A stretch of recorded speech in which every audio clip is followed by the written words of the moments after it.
നമ്മുടെ ശരീരത്തിന് വൈറ്റമിൻസ് അത്യാവശ്യമാണ്. വൈറ്റമിൻസ് ശരീരത്തിൽ കുറയുമ്പോഴാണ് നമുക്ക് പല രീതിയിലുള്ള ഈ വേദനകളും തരിപ്പ്, മരവിപ്പിൻ്റെ പ്രശ്നങ്ങളും ദഹനത്തിൻ്റെ ഇഷ്യൂസും അൾസർ പ്രശ്നങ്ങളൊക്കെ ക്രിയേറ്റ് ചെയ്യുന്നത്.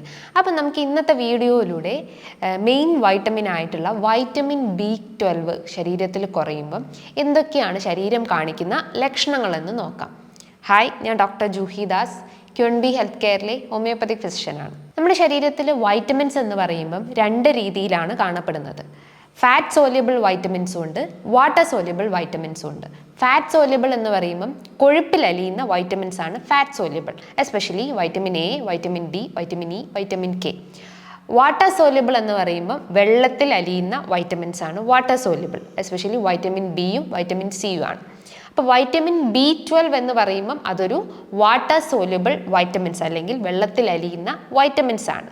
ഈ B12 അല്ലെങ്കിൽ ബി കോംപ്ലക്സ് എന്ന് പറയുമ്പോൾ അത് കുറേ ടൈപ്പ് ഓഫ് വൈറ്റമിൻസ് ഉണ്ട്. Vitamin B6, vitamin B12, vitamin B3, അങ്ങനെ ഒരു ടൈപ്പ് ഓഫ് അല്ലെങ്കിൽ ഗ്രൂപ്പ് ഓഫ് വൈറ്റമിൻസ് ആണ് ഈ ബി കോംപ്ലക്സ് എന്ന് പറയുന്നത്.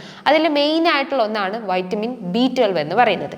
ഈ വൈറ്റമിൻ B12 ശരീരത്തിൽ ഒട്ടനവധി ഫങ്ഷൻസ് ചെയ്യുന്നുണ്ട്. നമ്മുടെ ശരീരത്തിലെ ഈ എരിത്രോപോയിറ്റിൻ അല്ലെങ്കിൽ RBC പ്രൊഡക്ഷൻസിനൊക്കെ വൈറ്റമിൻ B12 അത്യാവശ്യമായിട്ടുള്ളതാണ്. DNA സിന്തസിസിന് സഹായിക്കുന്നു. അതേപോലെ തന്നെ ശരീരത്തിലെ എനർജി പ്രൊഡക്ഷൻസ്, ഊർജ്ജം ഉൽപ്പാദിപ്പിക്കാൻ സഹായിക്കുന്നു. ഹൃദയത്തിന്റെ ആരോഗ്യം മെച്ചപ്പെടുത്താൻ സഹായിക്കുന്നു. ദഹന വ്യവസ്ഥ ഇംപ്രൂവ് ചെയ്യാനൊക്കെ വൈറ്റമിൻ B12 അത്യാവശ്യമായിട്ടുള്ള ഒന്ന് തന്നെയാണ്. അപ്പോൾ ഈ RBC പ്രൊഡക്ഷൻ അല്ലെങ്കിൽ എരിത്രോപോയിറ്റിൻ ശരീരത്തിൽ ഉൽപ്പാദിപ്പിക്കാൻ സഹായിക്കുന്ന മെയിൻ വൈറ്റമിൻ ആണ് വൈറ്റമിൻ B12 എന്ന് പറയുന്നത്. അപ്പോൾ ശരീരത്തിൽ RBC അല്ലെങ്കിൽ ഹീമോഗ്ലോബിൻ കുറയുമ്പോൾ അല്ലെങ്കിൽ വൈറ്റമിൻ B12 കുറയുമ്പം ഓട്ടോമാറ്റിക്കലി നമുക്ക് അനീമിയ കണ്ടീഷൻസ് രൂപപ്പെടാൻ ചാൻസസ് ഉണ്ട്. എസ്പെഷ്യലി മെഗലോബ്ലാസ്റ്റിക് അനീമിയ പോലത്തെ വിളർച്ചയുടെ ബുദ്ധിമുട്ടുകൾ ക്രിയേറ്റ് ചെയ്യാൻ ചാൻസസ് ഉണ്ട്.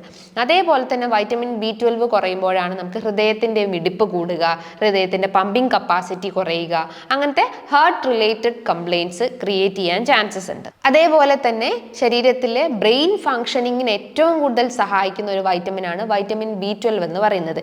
ഈ നെർവ് ഇമ്പൾസസ്, അതായത് ഈ ബ്രെയിനിൻ്റെ അകത്ത് ഒരുപാട് നാഡികൾ കടന്നു പോകുന്നുണ്ട്, ന്യൂറോൺസ്. ഒരു ന്യൂറോണിൽ നിന്നും മറ്റൊരു ന്യൂറോണിലേക്ക് ഇങ്ങനെ സിഗ്നൽസ് പാസ് ചെയ്തുകൊണ്ടേയിരിക്കുന്നു. അങ്ങനെ പാസ് ചെയ്യുമ്പോഴാണ് നമുക്കൊന്ന് തിങ്ക് ചെയ്യാൻ അല്ലെങ്കിൽ നമ്മുടെ ഓരോ കാര്യങ്ങൾ ചിന്തിക്കുന്നതും ഓരോ കാര്യങ്ങൾ ചെയ്യുന്നതും ഒക്കെ ഈ പറഞ്ഞിട്ടുള്ള ഈ ന്യൂറോണൽ ട്രാൻസ്മിഷൻ കൊണ്ടാണ്. അപ്പോൾ ആ ന്യൂറൽ ട്രാൻസ്മിഷന് സഹായിക്കുന്നതാണ് ഈ പറഞ്ഞിട്ടുള്ള വൈറ്റമിൻ B12 എന്ന് പറയുന്നത്. അപ്പോൾ ഈ വൈറ്റമിൻ B12 കുറയുമ്പോഴാണ് നമുക്ക് മെമ്മറി ട്രബിൾസിൻ്റെ ഇഷ്യൂസ്, ഓർമ്മക്കുറവിൻ്റെ പ്രശ്നങ്ങൾ, കോൺസെൻട്രേഷൻ, ഇറിറ്റബിലിറ്റി കംപ്ലയിൻസ്, ഒരു കാര്യത്തിൽ ഫോക്കസ്ഡ് ആവാൻ പറ്റുന്നില്ല, അതായത് ബ്രെയിൻ റിലേറ്റഡ് ഇഷ്യൂസ് അല്ലെങ്കിൽ മെൻ്റൽ റിലേറ്റഡ് കംപ്ലയിൻസ് ഡെവലപ്പ് ചെയ്യുന്നത് ഈ പറഞ്ഞിട്ടുള്ള വൈറ്റമിൻ B12 ഡെഫിഷ്യൻസീസിലാണ്. ഇനി ഇതിൻ്റെ ലക്ഷണങ്ങൾ നോക്കുകയാണെങ്കിൽ ഒട്ടനവധി ലക്ഷണങ്ങളാണ് ഞാൻ ഈ പറഞ്ഞിട്ടുള്ള, അതായത് അതിൻ്റെ ഫംഗ്ഷൻ ശരീരത്തിൽ ഇംബാലൻസ് വരുമ്പോൾ അതിനനുസരിച്ചുള്ള ലക്ഷണങ്ങൾ കാണിക്കും. ഒന്നാമത്തെ ലക്ഷണം എന്ന് പറഞ്ഞാൽ gut related issues, ulcer tendency create ചെയ്യാൻ ചാൻസസ് ഉണ്ട്. എസ്പെഷ്യലി മൗത്ത് അൾസർ ക്രിയേറ്റ് ചെയ്യാൻ ചാൻസസ് ഉണ്ട്. മൗത്ത് അൾസർ എന്ന് പറയുമ്പോൾ നമ്മുടെ ഒരു 1 സെൻറ്റിമീറ്റർ അല്ലെങ്കിൽ 1 to 2 സെൻറ്റിമീറ്റർ ആ ഒരു ലെങ്ത്തിൽ നമ്മുടെ വായ്ക്കകത്ത് ഒരു മ്യൂക്കസ് മെംബ്രെയിൻസ് എല്ലാം ഡിസ്ട്രോയ് ചെയ്തിട്ട് ഒരു വൈറ്റ് ഡിസ്കളറേഷൻസ് പോലെ വായ്ക്കകത്ത് കാണപ്പെടാൻ ചാൻസസ് ഉണ്ട്. മൗത്ത് അൾസർ റിക്കറൻ്റ് ആയിട്ട് മൗത്ത് അൾസർ രൂപപ്പെടാം.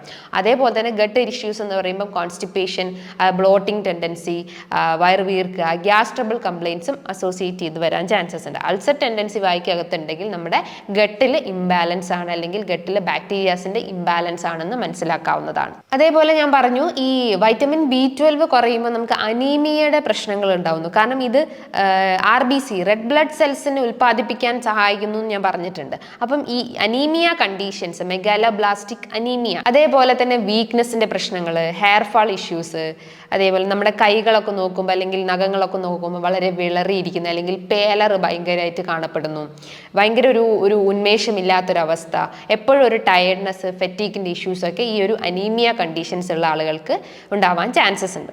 അതേപോലെ നിങ്ങൾക്ക് gut related issues, constipation predominant ആയിട്ടുള്ളൊരു ലക്ഷണമാണ് ഈ വൈറ്റമിൻ B12 ശരീരത്തിൽ കുറയുമ്പോൾ കാണിക്കുന്നത്. മെമ്മറി ട്രബിൾ ഇഷ്യൂസ് ഉണ്ടാവുക, കുട്ടികളുടെ കേസൊക്കെ നോക്കുകയാണെങ്കിൽ ഭയങ്കര ഒരു weakness, concentration difficulties, irritability, tiredness ഉണ്ടാവുക, വീക്ക്നെസ്, എപ്പോഴും ഒരു ഇറിറ്റേറ്റഡ് ക്യാരക്ടേഴ്സ് ക്രിയേറ്റ് ചെയ്യുക, വിഷൻ ഡിസ്റ്റർബൻസ് ഉണ്ടാവുക, ഹെഡ് ഏക്ക്, അതേപോലെ തന്നെ ഒരു ഗിഡിനെസ് ഫീലിംഗ് ക്രിയേറ്റ് ചെയ്യുക, കാലുകൾക്ക് തരിപ്പ്, മരവിപ്പ്, ഒരു വേദന, സൂചി കുത്തുന്ന പോലെയൊക്കെ സെൻസേഷൻസ് കാണിക്കാവുന്നതാണ്. അതോടൊപ്പം തന്നെ ശരീരം ഒരു pain, generalised body pain associate ചെയ്ത് വരാൻ ചാൻസസ് ഉണ്ട്.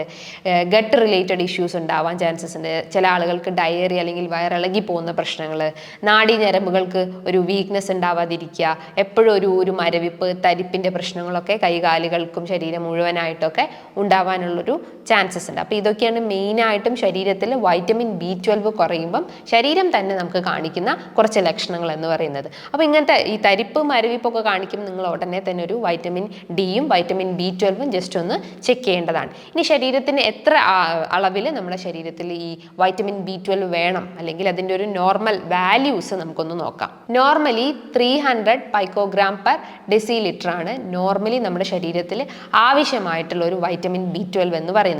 ഇതിൻ്റെ അളവ് കുറയുമ്പോഴാണ് നമുക്ക് ഈ പ്രശ്നങ്ങൾ ഇങ്ങനെ റെക്കറൻ്റ് ആയിട്ട് വന്നുകൊണ്ടിരിക്കുന്നത്. ഇനി B12 നമുക്ക് എങ്ങനെ ബൂസ്റ്റപ്പ് ചെയ്യാം? എസ്പെഷ്യലി നിങ്ങളിപ്പം നോൺ വെജ് കഴിക്കുന്ന ആളുകളാണെങ്കിൽ മീറ്റ് ഐറ്റംസ് കഴിക്കാം. റെഡ് മീറ്റിൽ അത്യാവശ്യം നല്ല രീതിയിൽ വൈറ്റമിൻ B12 അടങ്ങിയിട്ടുണ്ട്. ഓർഗാനിക് എഗ്ഗിൽ അടങ്ങിയിട്ടുണ്ട്. ഡയറി പ്രൊഡക്ട്സിലൊക്കെ വൈറ്റമിൻ B12 അടങ്ങിയിട്ടുണ്ട്. ചെറു മത്സ്യങ്ങൾ, എസ്പെഷ്യലി മത്തി, അയല പോലത്തെ ചെറിയ ചെറിയ മത്സ്യങ്ങളൊക്കെ നന്നായിട്ട് വേവിച്ച് കഴിക്കുക. മീറ്റ് ഐറ്റംസ് എന്ന് പറയുമ്പോൾ നിങ്ങൾക്ക് വേറെ കണ്ടീഷൻസ് ഒന്നും തന്നെ ഇല്ലെങ്കിൽ നിങ്ങൾക്ക് ഈ red meat, pork, beef, mutton ഒക്കെ നിങ്ങൾക്ക് കുട്ടികൾക്കൊക്കെ കൊടുക്കാവുന്നതാണ്. അത് ഈ അനീമിയ കണ്ടീഷൻസ് ഒക്കെ ക്ലിയർ ഔട്ട് ചെയ്യാൻ പറ്റുന്നതാണ്. അതേപോലെ തന്നെ നിങ്ങൾക്ക് നട്ട്സ് ഡെയിലി ബേസിസിൽ കഴിക്കുകയാണെങ്കിൽ ഈ വാൽനട്ട്, അതേപോലെ തന്നെ ബദാം, ആൽമണ്ട്, വാൽനട്ടൊക്കെ നമ്മൾ ഡെയിലി കഴിക്കും, നമ്മുടെ ആ ഒരു ബ്രെയിൻ ഹെൽത്ത് കുറച്ചൊന്ന് ഇമ്പ്രൂവ് ചെയ്യാൻ പറ്റുന്നതാണ്. അപ്പോൾ ഡെയിലി ബേസിസിൽ നിങ്ങൾ നട്ട്സ് കഴിക്കുകയാണെങ്കിൽ കുറേ ഈ തരിപ്പിൻ്റെ പ്രശ്നങ്ങളൊക്കെ ക്ലിയർ ഔട്ട് ചെയ്യാൻ പറ്റുന്നതാണ്. ഫ്രൂട്ട്സും വെജിറ്റബിൾസും ഡെയിലി ബേസിസിൽ കഴിക്കാൻ ശ്രമിക്കുക. Banana, grapes, Goa, pomegranate, orange, ഇതിലൊക്കെ അത്യാവശ്യം നല്ല രീതിയിൽ വൈറ്റമിൻ B12 പ്രസൻ്റ് ആയിട്ടുണ്ട്. അപ്പോൾ ഫ്രൂട്ട്സും വെജിറ്റബിൾസും ഡെയിലി ബേസിസിൽ കഴിക്കുക. നട്ട്സ് നമ്മൾ ഒരു 11 o'clock സ്നാക്സിനോടൊപ്പം അല്ലെങ്കിൽ 4 o'clock സ്നാക്സിനോടൊപ്പം ഒക്കെ ഡെയിലി ബേസിസിൽ കഴിക്കാൻ ശ്രമിക്കുക. കുട്ടികൾക്ക് ചെറു മത്സ്യങ്ങളൊക്കെ നന്നായിട്ട് ബോയിൽ ചെയ്ത് കൊടുക്കുക. ഫ്രൈഡ് ഐറ്റംസ് പരമാവധി ഒഴിവാക്കി കൊണ്ടുവരാൻ ശ്രമിക്കുക. അതേപോലെ തന്നെ ഒരു ഗ്ലാസ് പാല് ഡെയിലി ബേസിസിൽ കുടിക്കാൻ ശ്രമിക്കുക. അവക്കാഡോ, സ്പിനാച്ച്, മഷ്റൂംസ് ഒക്കെ നമുക്ക് കുട്ടികൾക്കൊക്കെ കൊടുക്കുകയാണെങ്കിൽ ഈ ഡെഫിഷ്യൻസീസ്, എസ്പെഷ്യലി അനീമിയയുടെ പ്രശ്നങ്ങളൊക്കെ കറക്റ്റ് ചെയ്യാൻ പറ്റുന്നതാണ്. അപ്പോൾ ഇതൊക്കെ നിങ്ങളുടെ ഭക്ഷണത്തിൽ ഡെയിലി ബേസിസിൽ ഉൾപ്പെടുത്തി കഴിഞ്ഞാൽ ഈ ഇടയ്ക്കിടയ്ക്ക് വരുന്ന മൗത്ത് അൾസർ പ്രശ്നങ്ങൾ, വീക്ക്നെസ്, ഈ തരിപ്പിൻ്റെ പ്രശ്നങ്ങളൊക്കെ നമുക്കൊന്ന് ക്ലിയർ ഔട്ട് ചെയ്യാൻ പറ്റുന്നതാണ്. ഇനി ഇതുമായി ബന്ധപ്പെട്ട് നിങ്ങൾക്ക് എന്തെങ്കിലും ഡൗട്ട്സ് ഒക്കെ ഉണ്ടെങ്കിൽ താഴെ കാണുന്ന നമ്പറിൽ ജസ്റ്റ് ഒന്ന് കോൺടാക്ട് ചെയ്യാവുന്നതാണ്. നല്ല ഹെൽത്ത് ടോപ്പിക്കുമായി വീണ്ടും കാണാം. താങ്ക്